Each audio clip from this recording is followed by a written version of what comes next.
Hello दोस्तों, नमस्ते, प्रणाम। सभी का स्वागत है खुशबू यादव आगे गीत के चैनल पर, खुशबू ऑफिशियल के चैनल पर।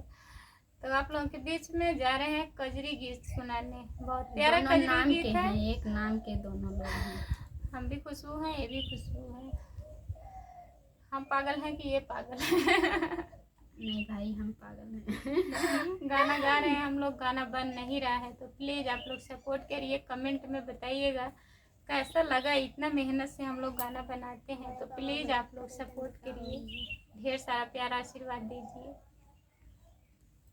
मेघनाथ वाणु मारे बिंद्र बनवा में, दल गिरे अंगनवा में ना। मेघनाथ वाण मारे बिंद्र बनवा में, दल गिरे अंगनवा में ना।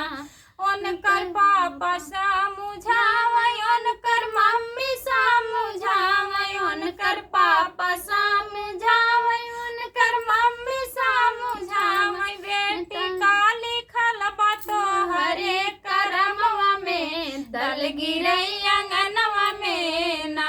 बेटी का लिखल बा तोहरे करमवा में, दल गिरे अंगनवा में ना। मेघनाथ बाण मार बिंद्र बनवा में, दल गिरे अंगनवा में ना।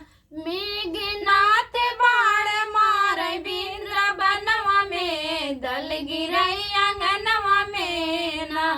उनकर चाचा समझावे, उनकर चाची समझावे, उनकर चाचा समझावे, उनकर चाची समझावे। बेटी का लिखल बा तोहरे करमवा में, दल गिरे अंगनवा में ना।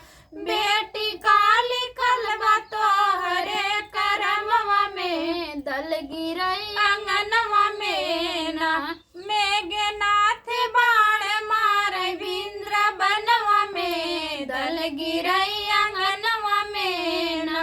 मेघनाथ बाण मारे बिंद्र बनवा में, दल गिरे अंगनवा में ना।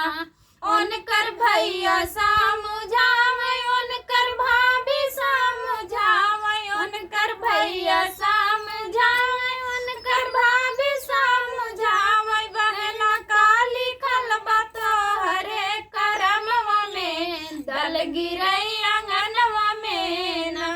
बहना का लिखल बा तोहरे करमवा में, दल गिरे अंगनवा में ना। मेघनाथ बाण मार बिंद्र बनवा में, दल गिरे अंगनवा में ना।